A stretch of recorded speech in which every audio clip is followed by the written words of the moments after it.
ونستعينه ونستغفره ونعوذ بالله من شرور أنفسنا ومن سيئات أعمالنا من يهده الله فلا مضل له ومن يضلل فلا هادي له وأشهد أن لا إله إلا الله وأشهد أن محمدا عبده ورسوله يا أيها الذين آمنوا اتقوا الله حق تقاته ولا تموتن إلا وأنتم مسلمون يا أيها الناس اتقوا ربكم الذي خلقكم من نفس واحدة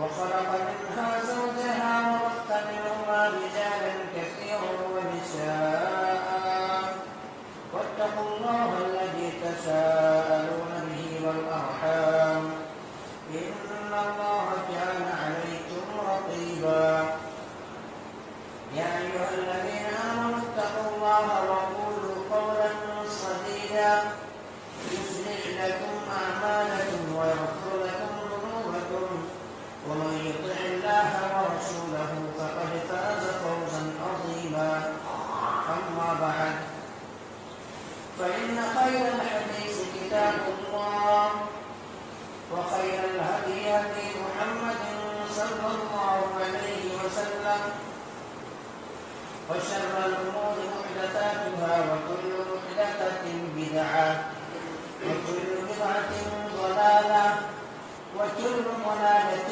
في النار فقد قال الله تبارك وتعالى في كلامه المجيد والفرقان الحميد أعوذ بالله من الشيطان الرجيم بسم الله الرحمن الرحيم وإذا قرئ القرآن فاستمعوا له وأنصتوا لعلكم ترحمون وقال الله تبارك وتعالى وقال الذين كفروا لا تسمعوا لهذا القرآن والغوا فيه لعلكم تغلبون قال رب اشرح لي صدري ويسر لي أمري واحلل عقدة من لساني يفقهوا قولي رب زدنا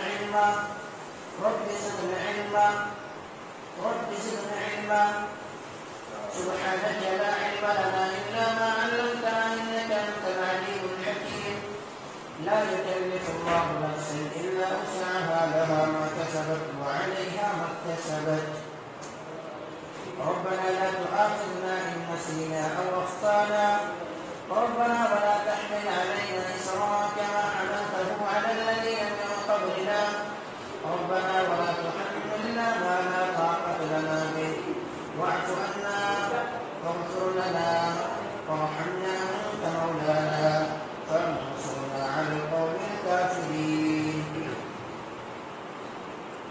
محترم سامعین کرام، دینی اور میٹھے بھائیوں، عزیز بچوں، پردہ نشین میرے اسلامی ماں اور بہنیں، تمام تعریف حمد و ثنا کبریائی و بڑائی بزرگی و عظمت لائق و سزاوار اس ایک احکم الحاکمین ایک رب العالمین کے لیے ہے جس نے ہمیں آپ کو سورہ زمین کے اندر پیدا فرمایا اور پیدا فرمانے کے بعد یہی میرا چوچو چرا بھٹکتا اور راہ پر نہیں چھوڑا، بلکہ ہمارے رہنمائی کے لیے ہمارے اس کو ہدایت کی خاطر 1,24,000 انبیاء کرام کو اس سورہ زمین کے اندر مبعوث کے سورہ زمین کے اندر بھیجا۔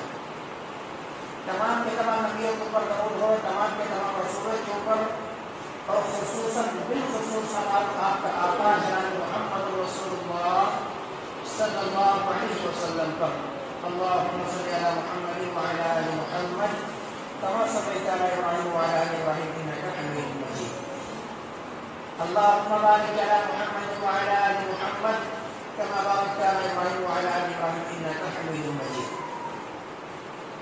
محترم سامعین کرام، میں آپ حضرات کے سامنے قرآن مقدس سے ایک آیت کریمہ تلاوت کی.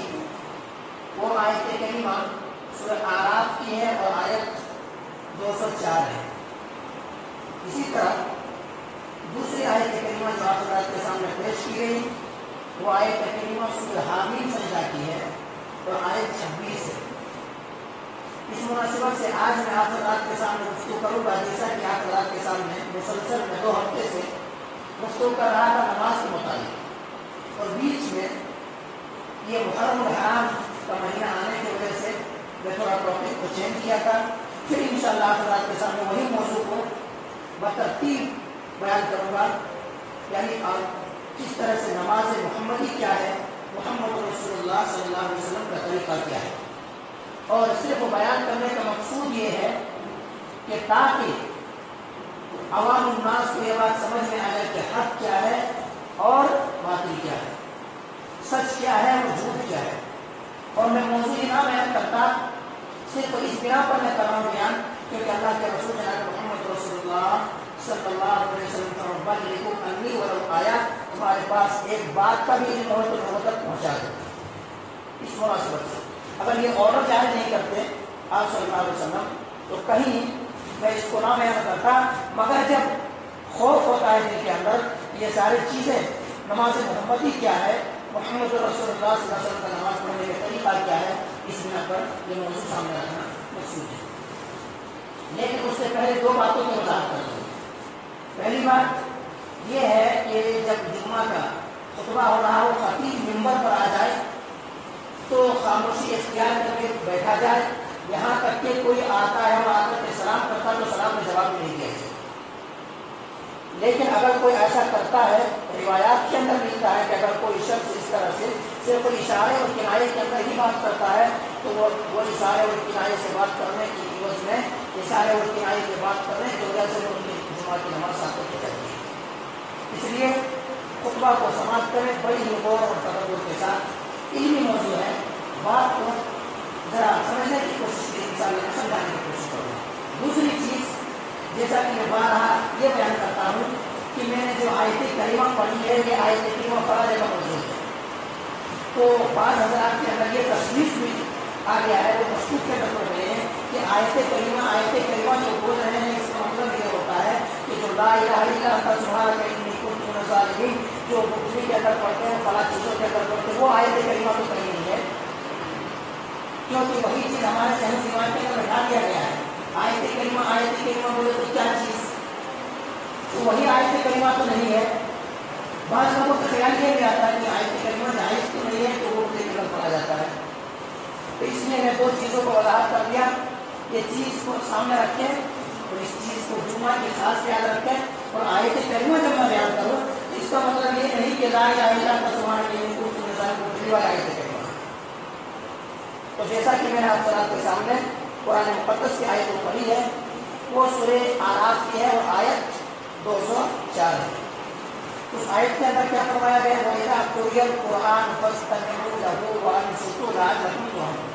جب قرآن کریم پڑھا جائے تو فَاسْتَمِعُوا لَهُ بغور سنو، وَأَنصِتُوا لَعَلَّكُمْ تُرْحَمُونَ تاکہ تمہارے اوپر رحم ہو، اللہ تبارک و تعالیٰ کی رحمت تمہارے اوپر نازل ہو. اس آیت کریمہ کو لا کر کے جو مخالفین ہیں جو ہمارے مخالفین کیا رہیں گے، اللہ اور اس کے رسول کی مخالفت کرتے ہیں، یعنی قرآن حدیث کی مخالفت کرتے ہیں، وہ دلیل لا کر کے اس آیت کو لاتے ہیں اور کہتے ہیں دیکھو اس آیت کریمہ سے یہ منسوخ ہو گئی، یعنی امام کے پیچھے سورۃ الفاتحہ پڑھنا منسوخ ہو گئی، کیونکہ امام تو زور سے پڑھتے ہیں قرآن اور ہم بھی پڑھیں گے تو دونوں میں ٹکراؤ ہوگا تو اس بنا پر یہ آیت لا کر کے فٹ کرتے ہیں کہ یہ آیت اب سورۃ فاتحہ منسوخ ہو گئی.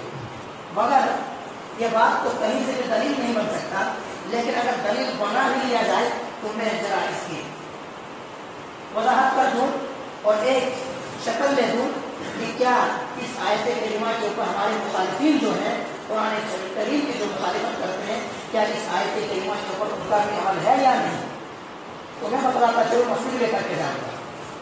مسجد ہم اور آپ ہمارے مخالف جو ہیں کہ مسجد کے اندر چلا جائیں، جا کر کے یہ دیکھنے کو بھی ملے گا کہ ادھر ابھی امام نماز پڑھا رہا ہوتا ہے اور پیچھے مختلف سنت پڑھ رہے ہوتے ہیں، امام ادھر نماز پڑھا رہے ہوتے ہیں اور پیچھے مختلف سنت پڑھ رہے ہوتے ہیں، کہ یہ آیت کریمہ کے اوپر عمل کہاں ہوا؟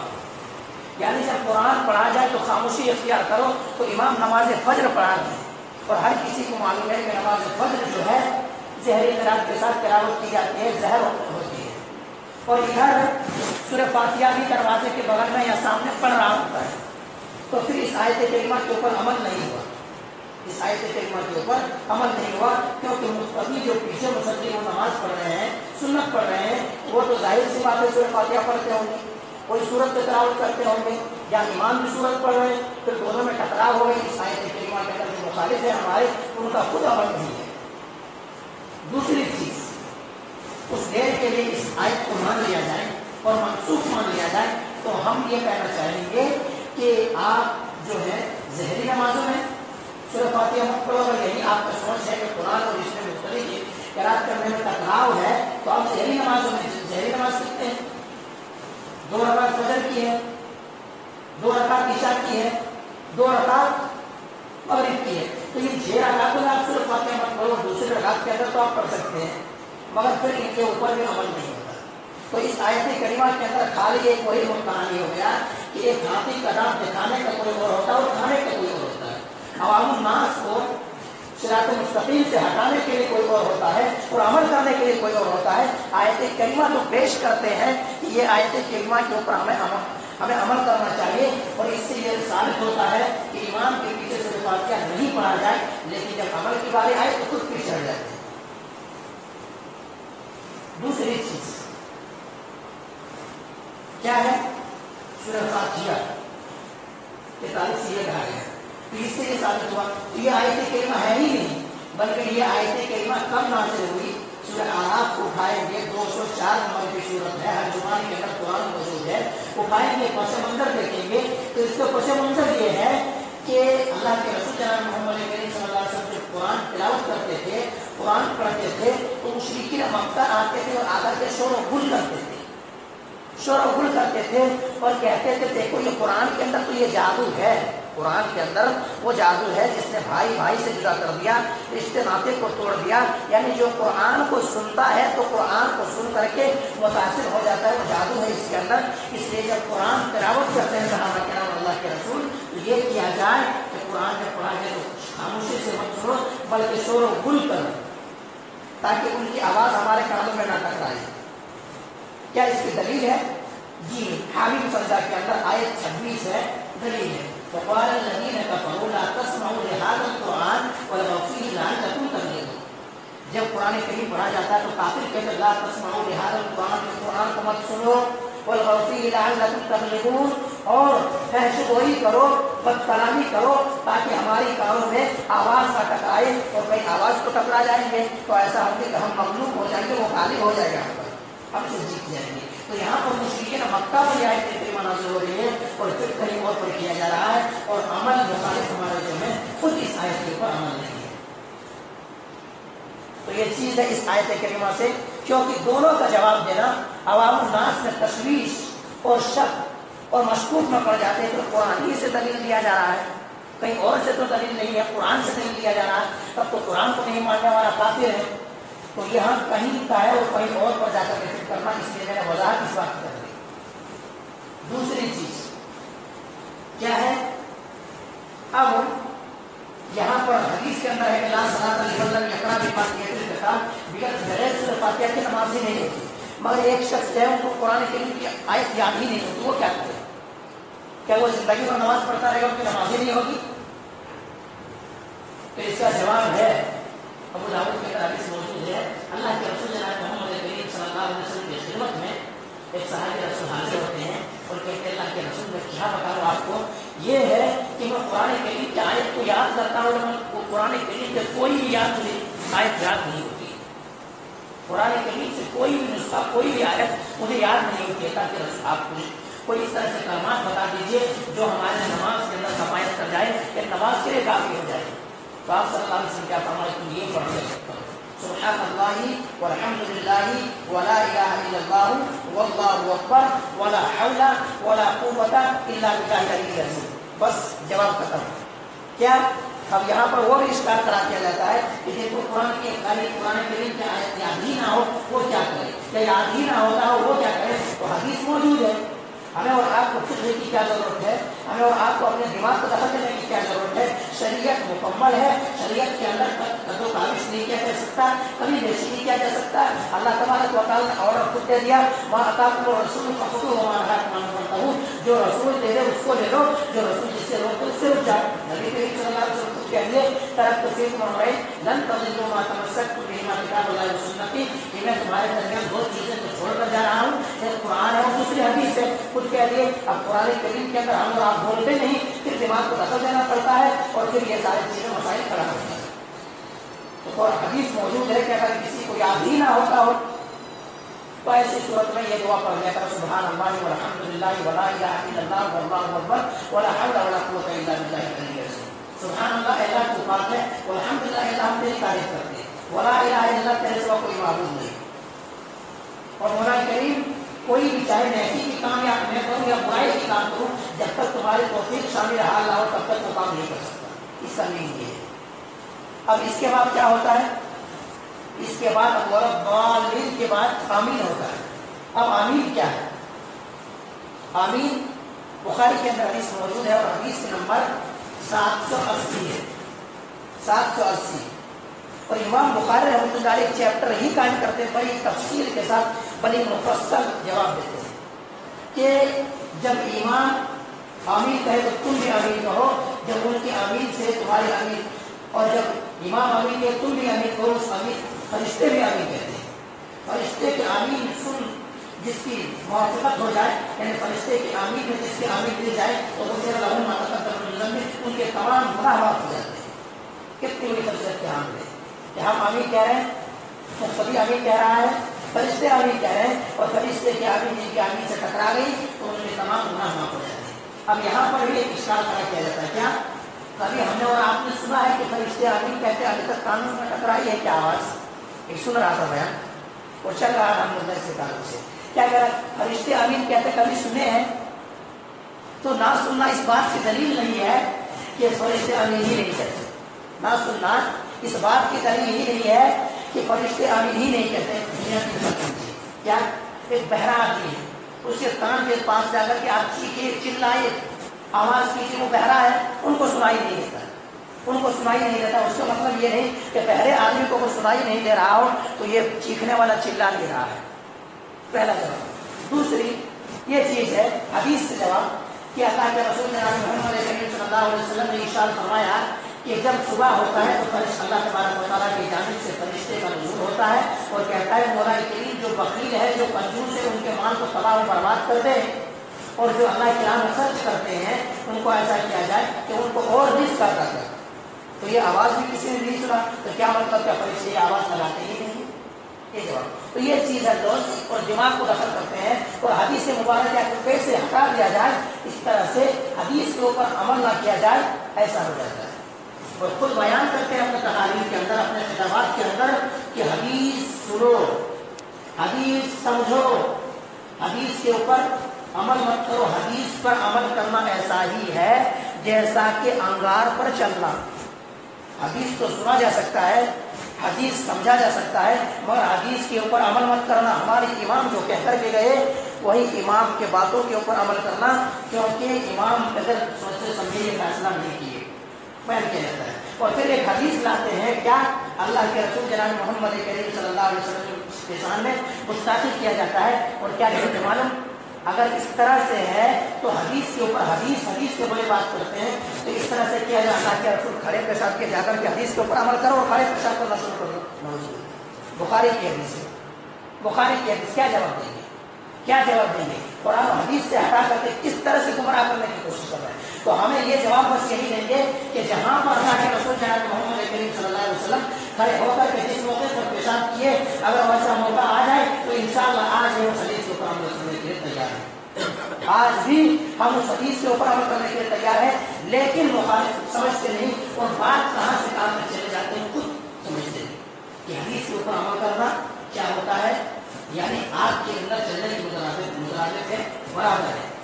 تو آمین، جن کے آمین فرشتوں کی آمین سے ٹکرا جائے تو ایسا ہوتا ہے کہ ان کے گناہ معاف ہو جاتے ہیں. کتنی بڑی اعجاز کو خوشی کی بات ہے، کتنا بڑی اعجاز کی بات ہے. ہم جیسے گنہگار، ہم جیسے خطا کار، زندگی بھر گناہ کرنے والے، اگر ایسے انسان کی آمین اگر فرشتوں کی آمین سے ٹکرا گئی تو پھر کیا ہوا کہ ہمارے گناہ معاف ہو جاتے ہیں. اس سے بڑھ کر کے اعجاز اور خوشی کی بات کیا حدیث کو عمل کیا ہے. اور کیا خالی یہ چیز ہم اور آپ سمجھ رہے ہیں یا اس کے علاوہ کوئی اور صحابہ کرام بھی سمجھے ہیں؟ تو صحابہ کرام بھی حضرت ابو ہریرہ رضی اللہ تعالیٰ عنہ امام المحدثین ہے، وہ کہتے ہیں کہ جب ہم نماز پڑھتے تھے تو نماز پڑھنے کے بعد جب کہتے تھے تو آمین کہتے تھے. آمین کہنے کے بعد مختلف بھی آمین کہتے تھے، اور آمین اس طرح سے کہتے تھے کہ پوری مسجد گونج جاتی تھی، پوری مسجد گونج جاتی تھی. اب کیا مطلب مسجد گونج جاتی تھی؟ اسی طرح سے حضرت زبیر رضی اللہ تعالیٰ عنہ، آقا ایک تابعی ہے، وہ زبیر سے کہتے ہیں کہ میں زبیر رضی اللہ عنہ پیچھے نماز پڑھا. حضرت زبیر رضی اللہ عنہ نماز پڑھ رہے تھے تو غالین تک پہنچے، فقول آمین، آمین زور سے پڑھے. اور اتنا زور سے آمین کہا کہ آمین کہنے کی وجہ سے مسجدیں پہنچ گئی. کیا مطلب؟ تیسری حدیث اس طرح سے بے شمار احادیث ہے. ابن شیبہ رحمۃ اللہ علیہ وہ بھی کہتے ہیں کہ ہم نماز پڑھتے تھے تو آمین کی آواز سے مسجدیں گونج جاتی تھی. تو کیا ہوا، اتنے سارے صحابہ کرام، اتنے سارے تابعین، اللہ کے رسول جناب محمد کریم صلی اللہ علیہ وسلم سے بھی یہ حدیث مبارکہ ثابت ہے کہ آمین کہنا درست ہے اور آمین کہنے کی بڑی فضیلت ہے. اب یہاں سے اور سورہ فاتحہ کے تعلق سے، سورہ فاتحہ کہنے کے بعد آمین کے تعلق سے یہاں پر ایک اشکال یہ نکلا کیا جاتا ہے کہ یہ آمین جو ہے یہ دعا ہے. آمین دعا ہے، تو دعا جب کیا جائے تو عاجزی کے ساتھ، انکساری کے ساتھ، ہلکے اور دھیمی آواز میں کیا جائے وہی بہتر ہے. یہ جواب دیتے ہیں کہ آمین ایک دعا ہے، مگر دعا جو ہے دعا آہستہ ہی کیا جائے زیادہ بہتر ہے. لیکن دعا نہیں، یہ دعاؤں کے اوپر مہر ہے. یہ دعا جیسے کوئی خط کتابت کرتا ہے تو کوئی مہر اسٹامپ لگاتا ہے، اس کے بغیر وہ دعا ہی قبول نہیں. اسی طرح سے ہم اور آپ جو ہے سورہ فاتحہ پڑھیں، ایک مختصر ایک دعا ہے، ایک جامع دعا ہے. اب اتنے سارے کہنے کے بعد آمین کہے تو آمین کا مطلب ایسا قبول کر لے تو اس بات کو جو ہم کہیں کہ صراط الذین انعمت علیہم غیر المغضوب، ان لوگوں کے راستے پر مت چلا جن کے اوپر غضب کیا گیا، یہود و نصارا کے راستے پر مت چلا. اے اللہ جن کے اوپر انعام کیا ہے صحابہ کرام کے راستے پر چلا. اس کے بعد آمین کہے تو آمین کہ اللہ قبول کر لے یہ چیز کہا گیا، اس کو آمین کرے. اب فرشتے بھی کہہ آمین کہ اللہ کی قبول، یہ مطلب ہوتا ہے. اور آمین سے کسی اور کچھ نہیں ہوتا ہے. آمین کو چھیڑنے والے جو ہیں وہ یہود و نصارا ہیں. یہود کہتے تھے، اما عائشہ رضی اللہ عنہ کہتی ہیں کہ جتنا آمین اور سلام سے یہودیوں کا چڑ ہوتا ہے کہ آپ صلی اللہ علیہ وسلم نے فرمایا کہ جتنا یہود و نصارا کو آمین سے چڑ ہوتا ہے کسی اور چیز پر چڑ نہیں ہوتا، کسی اور چیز پر نہیں چڑھتے. کیونکہ آمین یہ سورہ فاتحہ کے اندر ان کے اوپر کیا کیا گیا ہے، بد دعا کی گئی ہے کہ ان کے اوپر نظر نہ سے لعنت کیا گیا، راستے پر مت چلا. یہ آمین کہہ رہے ہیں. اب یہود و نصارا کو بھی یقین ہے کہ ان کی دعاؤں کے اندر تاثیر قبول ہو جاتی، اس لیے یہود و نصارا اس پر چڑھتے ہیں. اور سلام پر جتنا، سلام اور آمین پر جتنا چڑھتے ہیں اور کوئی چیز پر نہیں چڑھتے. تو اس حدیث سے بھی ثابت ہو جاتا ہے اگر عقل لگایا جائے.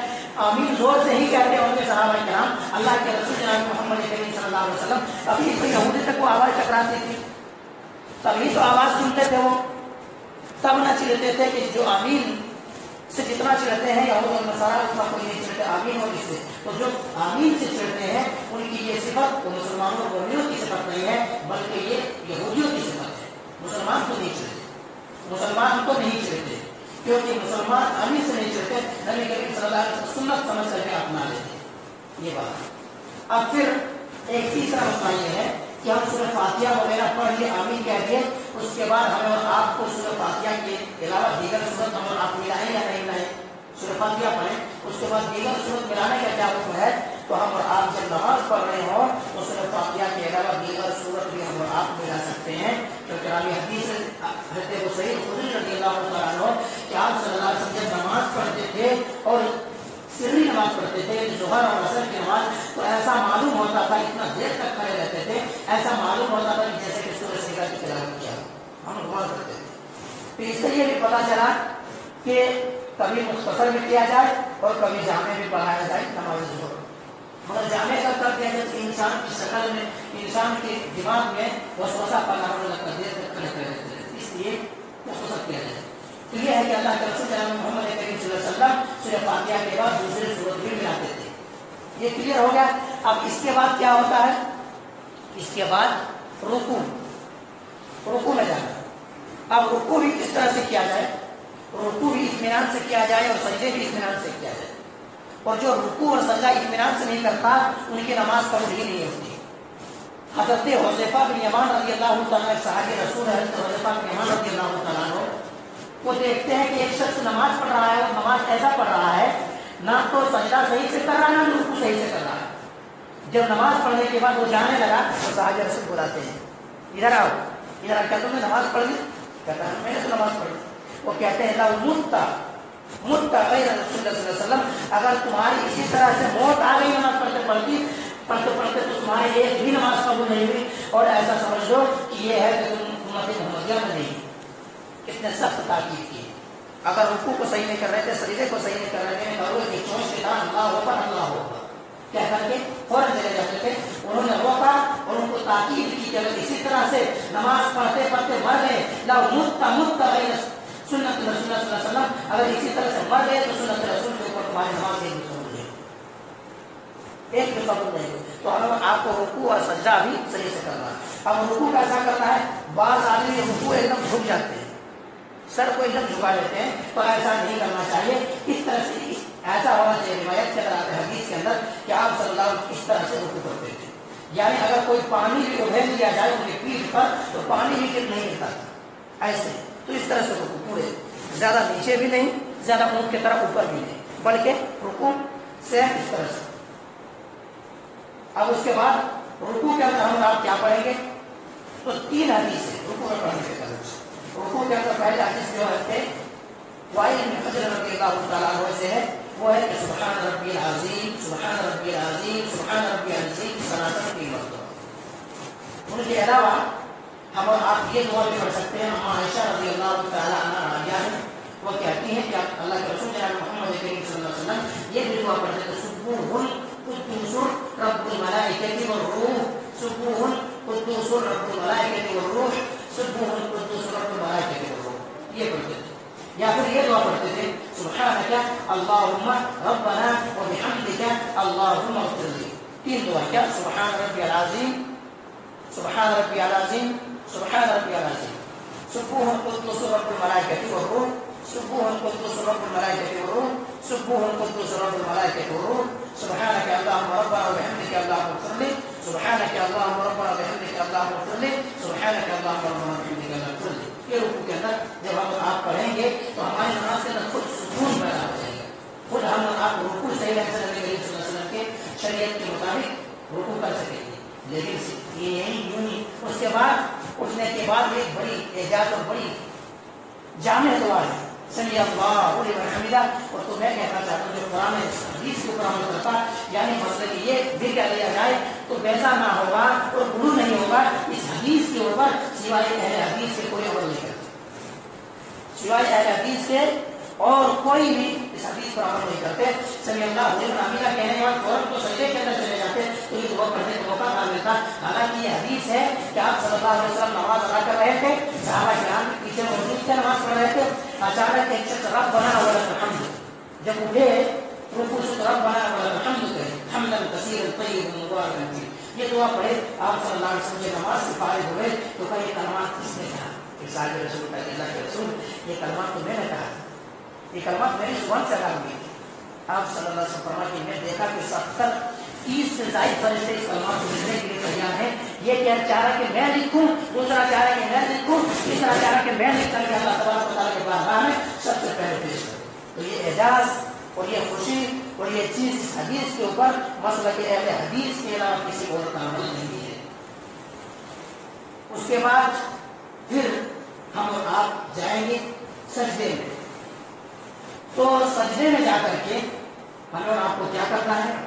سجدے میں جا کر کے سب سے پہلے سجدے جا رہا تو پہلے ہاتھ کو رکھیں گے، پہلے گھٹنا نہیں رکھنا ہے، بعد میں کیا کرتے گھٹنا کو رکھ دیتے، گھٹنا نہیں رکھنا ہے، پہلے ہم آپ ہاتھ کو رکھیں گے، اس کے بعد گھٹنا رکھیں گے اور سجدے میں چلے جائیں گے۔ سجدے میں جانے کے بعد دعا کریں گے سبحان ربی الاعلی سبحان ربی الاعلی سبحان ربی الاعلی. یہ آسان دعا ہے، مختصر ہے، لیکن ان کے علاوہ یہ دعا بھی پڑھ سکتے ہیں سبحان القدوس رب الملائکۃ والروح، سبحان القدوس رب الملائکۃ والروح، سبحان القدوس رب الملائکۃ والروح، سبحانک اللہم ربنا وبحمدک اللہم اغفر لي، سبحانک اللہم ربنا وبحمدک اللہم اغفر لي. یہ تینوں دعا میں سے کوئی دعا پڑھیں گے. پڑھنے کے بعد پھر ہم آپ اٹھیں گے دوسرے سجدے کے لیے. تو بعض جگہ پہ کیا ہوتا ہے کہ فوراً ایک سجدہ کیے اور دوسرے سجدے کے فوراً دوسرے سجدے میں اللہ اکبر اللہ اکبر کبر کی چوٹ کی طرح مار کے ہیں. تو اس طرح سے نہیں، کیونکہ رکوع اور سجدہ اطمینان اگر نہیں کریں گے تو صحابی رسول کہہ رہے ہیں کہ سنت پر تمہارا وقت نہیں ہوگا، سنت پر تمہارے وقت نہیں، اور ایک بھی نماز تمہارے ضرور نہیں. تو ہم آپ اس حدیث کو خیال رکھیں، اپنے نماز کے اندر سکون آرام سے پڑھنے کی کوشش کریں، سکون سے آرام سے پورے دعا پر ادا کرنا چاہیے. پھر اس کے بعد ہم آپ کی دعا پڑھیں گے، وہ دعا اگر صرف قبول ہو جائے تو ہمارا آپ کو ڈرا ہوگا کیا دعا ہے. اور یہاں پر بھی صرف مسئلہ کہ اہل حدیث کی حدیث کے اوپر عمل ہے، کسی اور مسئلہ عمل نہیں کرتے. کیا ہے دعا؟ اللہ صلی ورحمنی وحدنی وعافنی ورزقنی، اللہ صلی اللہ کے گناہ معاف کر، وحدنی اللہ مجھے ہدایت دے، وعافنی اللہ مجھے عافیت دے، ورزقنی اللہ مجھے رزق دے. یہ دعا ہے. یہ پڑھنے کے بعد پھر سجدے میں جائیں گے. سجدے میں جانے کے بعد پھر جب اٹھیں گے تو اٹھنے میں ڈائریکٹ نہیں اٹھ جائیں گے. ڈائریکٹ کیا ہوتا ہے آج پیچھے دینے کو ہوتا ہے ڈائریکٹ اٹھ جاتے ہیں. ایک سجدہ کیے دوسرے سجدہ کے ڈائریکٹ اٹھ گئے، لیکن ڈائریکٹ اٹھنے کا نہیں ہے. حدیث بخاری کے اندر ہے کہ تھوڑا اطمینان سے بیٹھا جائے، تھوڑا اطمینان سے بیٹھا جائے، یہ کمر کی ہڈی سب برابر ایک جگہ آ جائے، اس کے بعد تھوڑا بیٹھنے تب اٹھا جائے. ڈائریکٹ دونوں سجدے کے درمیان اٹھنا درست نہیں ہے، کیونکہ نبی کریم صلی اللہ علیہ وسلم یہ طریقہ نہیں ہے. تھوڑا سکون سے بیٹھا جائے، اس کے بعد اٹھا جائے. یہ چیز اس کے بعد پھر ہم اور آپ اٹھیں گے. اور یہ کتنے دعا ربنا ولک الحمد حمدا کثیرا طیبا مبارکا فیہ، یہ صرف اہل حدیث کو یہ اعزاز حاصل ہے.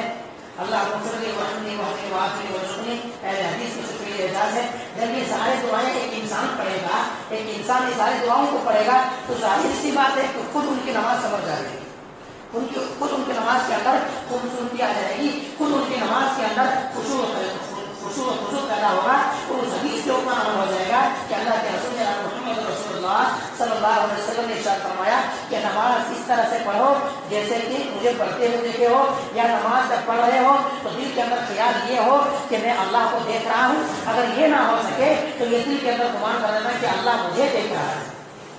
اب یہیں سے اپنے بات کو ختم کرتا اللہ تبارک و تعالیٰ سے میں دعا کرتا ہوں کہ قرآن کریم جو بات کہی گئی ہے ہمیں اور آپ کو ان سارے باتوں کے اوپر سب سے پہلے تو اچھی سمجھ کی توفیق دے، اس کے بعد نماز پڑھنے کی توفیق دے، اس کے بعد ان باتوں کے اوپر عمل کرنے کی توفیق دے. ورنہ یہ کیا فائدہ کہ ہمارے پاس تو پورا خزانہ ہے، ہمارے پاس پورا خزانہ ہے، لیکن خزانہ رہنے کے باوجود بھی بھوکے ہیں. کیا مطلب؟ یعنی ہمارے پاس تمام نماز کے طریقے ہیں، ہمارے پاس صبح صلاۃ کے تمام طریقے ہیں، اللہ کے رسول کا کیا طریقہ ہے، صحابہ کرام کیسے نماز پڑھتے تھے، کیا کیا کرتے تھے، تمام چیز کی جانکاری رکھ کر کے صرف جمعہ پڑھنے سے، تمام چیزوں کی جانکاری رکھ کر کے کوئی بھی انسان خالی جمعہ حاضر ہو جانے سے فائدہ نہیں ہوگا. کیونکہ حدیث کے اندر آتا ہے کہ اگر کوئی شخص ایک نماز جان بوجھ کر چھوڑ دے تو فقط کفر، اس نے شرک کیا، فقط کفر وہ کافر ہو گیا ایک نماز جان بوجھ کر چھوڑنے کی وجہ سے. قرآن کریم کی دلیل ہے کہ منیبین الیہ واتقوا واقیموا الصلاۃ ولا تکونوا من المشرکین، کہ نماز قائم کرو مشرکوں میں سے نہ ہو جاؤ. اس سے یہ پتہ چلا کہ اگر کوئی شخص نماز نہیں پڑھتا تو مشرک ہے. تو یہ تمام چیزیں رکھ کر کے اپنے پاس، تمام خزانہ رکھ کر کے اپنے پاس، اگر نماز کا پابند نہ ہو تو اس سے بڑا بدقسمت اور اس سے زیادہ محروم شخص کوئی اور نہیں ہو سکتا. اس لیے ہم آپ جہاں پر یہ بات سمجھیں کہ سنت کے مطابق نماز پڑھیں، وہاں پر اس بات کا بھی تہیا کریں کہ انشاءاللہ سونے صلاۃ کا پابند ہو جائے، چاہے کوئی بھی مصیبت آئے، چاہے کتنا کام و کاج ہے، نکالیں گے 10 منٹ اور نماز کو پڑھیں گے، بس 10 منٹ 5 منٹ نکال لیا جائے، بس انسان کی تمام عبادتوں میں شامل ہو جائے گا. اللہ کے حضور میں انسان کام کرے. ایک انسان کام کرتا ہے، جا کر کے دکان کے اندر بیٹھا ہوا ہے، لیکن شریعت کے اندر رہ کر کے وہ کام کر رہا ہے، یعنی اسلامی حدود کے اندر رہ کر کے آ رہے ہیں، وہ تو کام کرنا بھی عبادتوں میں لکھا جاتا ہے، کام کرنا بھی عبادتوں میں لکھا جاتا ہے. تو کہنا مقصود یہ ہے کہ ہمارے پاس تمام چیزیں ہیں، اور تمام چیزیں رہنے کے بعد بھی اگر نماز سے کوئی سو دور ہم اور آپ ہیں تو کوئی فائدہ نہیں ہوگا. صرف جاننے کا نام کیا ہے؟ جاننے کا نام جنت نہیں ہے جب تک عمل نہیں کرتے. اگر جاننے اور علم کی بنا پر اگر جنت جاتا تو سب سے پہلے ابو جہل جاتے تھے جنت میں، سب سے پہلے ابو جہل جاتا تھا. ابو جہل سے زیادہ کسی اور کے پاس علم نہیں تھا. ابو جہل جاہل کا باپ، تمام علم ہو جانے کے بعد عمل نہیں کیے، تو علم کی بنا پر کوئی جنت کے اندر نہیں جائے جب تک کہ عمل نہیں ہوگا۔ اس لیے آپ جمعہ ہے، جمعہ کے دن نماز ہے، دعا کا کوئی انسان کرے تو دعا قبول ہوتی ہے۔ ہم اور آپ نماز کے بعد دعا کریں کہ اللہ ہم اور سنت صلاۃ کی پابند نہیں ہے، اگر نمازی نہیں ہے، مسجد کو آباد کرنے والا نہیں ہے، صرف کام کاج میں مشغول ہو کر کے بیوی بچے کی محبت میں آ کر کے تمام چیزیں کر رہے ہیں اور اللہ کے رسول جناب محمد کریم صلی اللہ علیہ وسلم سے ہٹ رہے ہیں، تو ایسے چیزوں پر ہمیں اور آپ کو دعا کرنا چاہیے اور نماز کا پابند ہونا چاہیے، نماز کا پابند ہونا چاہیے، نماز پڑھنا چاہیے۔ یہ سب تمام طریقہ ہے، اگر نماز ہی نہیں پڑھتا تو کوئی فائدہ نہیں ہے۔ یہ سب بات بات کہی گئی ہے، ہم اور آپ کو اس کے اوپر اچھی سمجھ توفیق ہے، اس کے بعد اچھے توفیق ہے۔